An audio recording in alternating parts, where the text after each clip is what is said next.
I spotted my girlfriend kissing her coworker outside a bar. When I approached, she slapped me and shouted, "Stop bothering me," to the onlookers. Security removed me from the premises.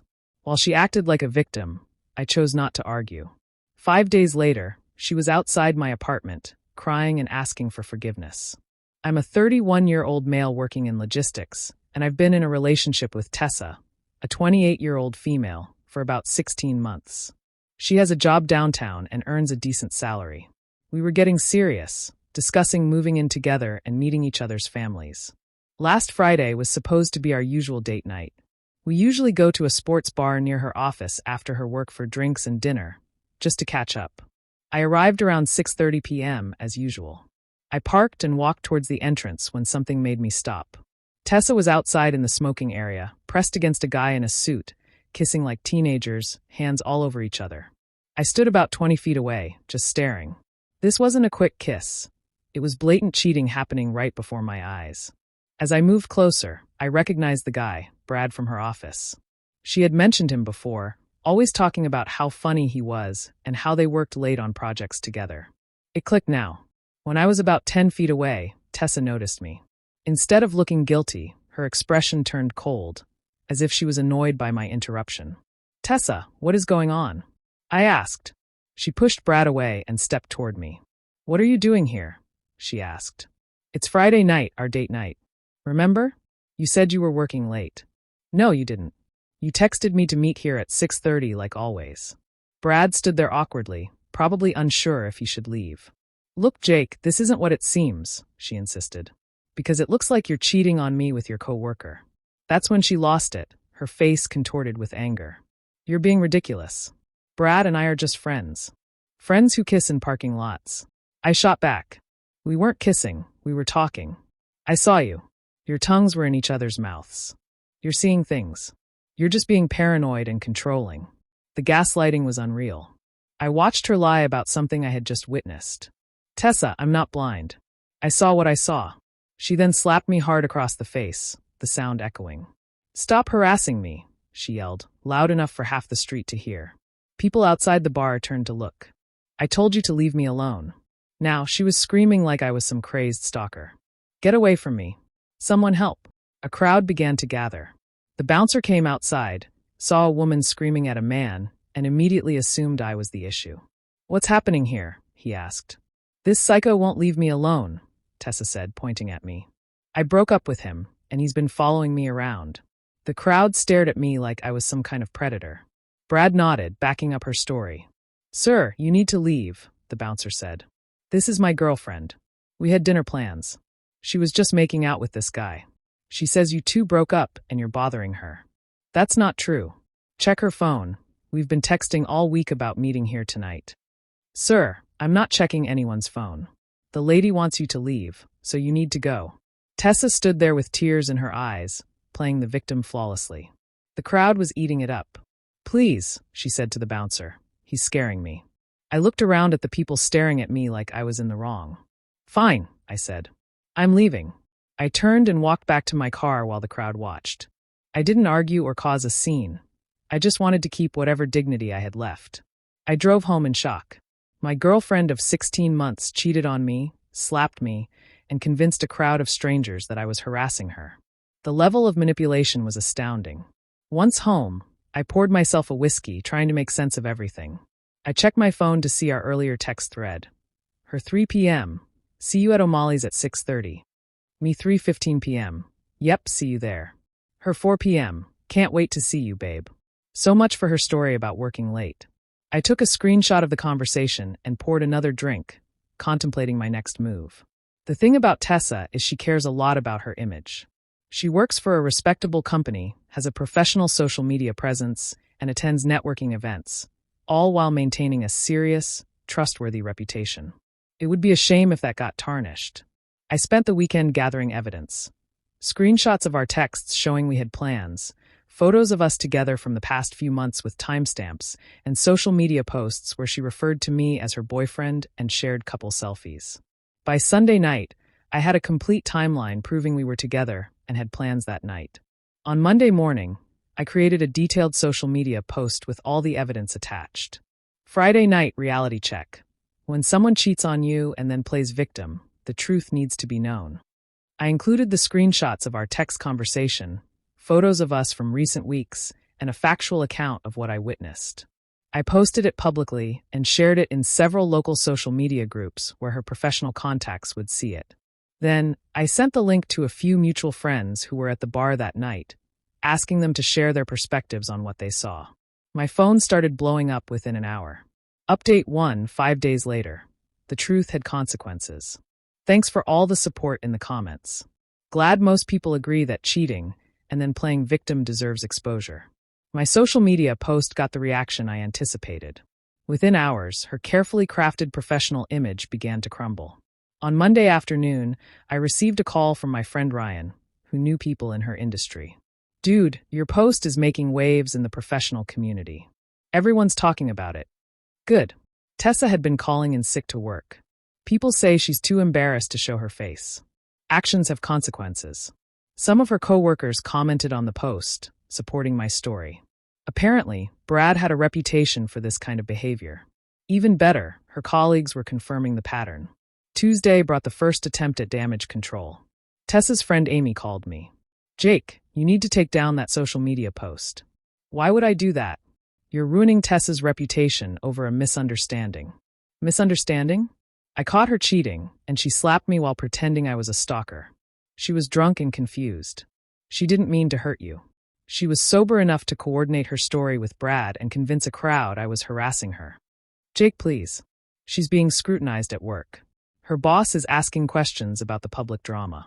Maybe she should have thought about that before creating public drama to cover her cheating. You're being vindictive.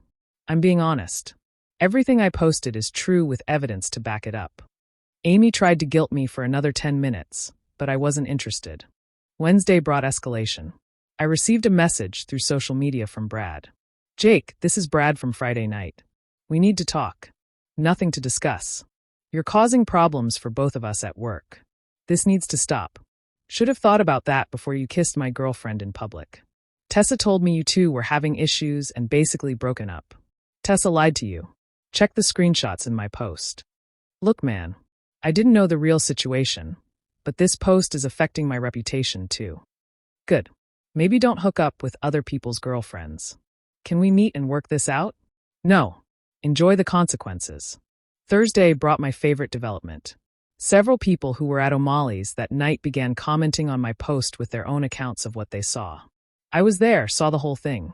This guy is telling the truth. Witnessed the slap and the fake screaming. She was definitely acting. The eyewitness accounts completely destroyed any credibility Tessa had left. Friday was when she finally broke down. Around 6 p.m., I was making dinner when someone started banging on my apartment door. I looked through the peephole and saw Tessa standing there, crying and looking like she hadn't slept in days. Jake, please open the door. I need to talk to you. I didn't answer. I know you're in there. Please, just 5 minutes. More banging. Jake, I'm sorry. I made a terrible mistake. Please let me explain. I turned up the TV and ignored her. She continued banging for about 20 minutes before giving up. An hour later, she returned, sobbing loudly enough for the neighbors to hear. Jake, I'm begging you. I'm on administrative leave at work. They're investigating the situation because of your post. Now we were getting somewhere. My reputation is ruined. Everyone in my industry has seen what happened. Because you earned that reputation. Please, I'll do anything to fix this. I love you. I ordered pizza and let her cry in the hallway. She finally left around 10 p.m., but I sensed this wasn't over. Final update. It's time to close this chapter. It's been 2 weeks since I exposed Tessa's cheating and her victim act, and the consequences have been everything I hoped for. After her breakdown at my door, Tessa made a few more desperate attempts. On Saturday, she left flowers at my building's front desk with a card saying, I'm sorry. I made the biggest mistake of my life. Please give me one chance to explain. I threw them in the dumpster without reading more. On Sunday, she had her sister Kelly call me. We'd always gotten along, so I listened. Jake, Tessa is devastated. She knows she messed up, but the public humiliation seems harsh. Kelly, she didn't just cheat. She slapped me and convinced a crowd of people I was a stalker. That's not a simple mistake. She was panicked and made bad choices. No, she was calculated and manipulative. There's a difference. her career might be over. Maybe she should have thought about that before she chose to cheat publicly and then lie about it. Jake, I love my sister, but what she did to you was horrible. You didn't deserve any of it. Thanks, Kelly. I appreciate that. But she's family, and seeing her like this is hard. She's learned her lesson. Has she? Because she still hasn't actually apologized for what she did. She's only sorry she got caught. Monday brought the most satisfying update. Ryan called with news from their workplace. Dude, Brad's been moved to a different team at his company. Apparently, HR had to get involved because of all the attention. What about Tessa? She's still on leave while they figure out what to do. The company doesn't want to be associated with the drama, but they can't exactly fire her for her personal life, so she's in limbo.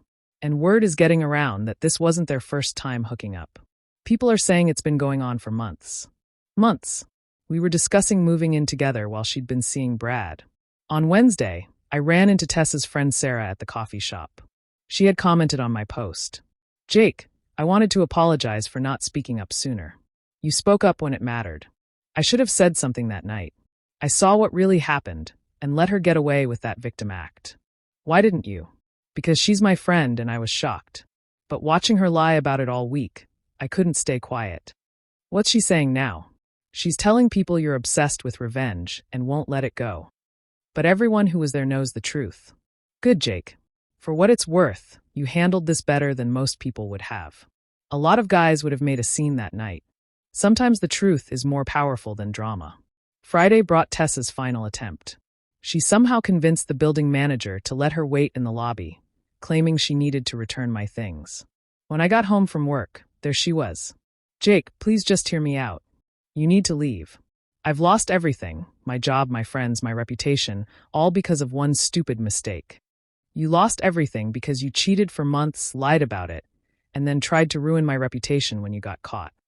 I know I messed up, but this has gone too far. She looked terrible, hair unwashed, clothes wrinkled, dark circles under her eyes. The punishment doesn't fit the crime. The consequences fit the actions. You made your choices. Now you live with them. Jake, I love you more than I ever loved anyone. I made terrible choices, but my feelings for you are real.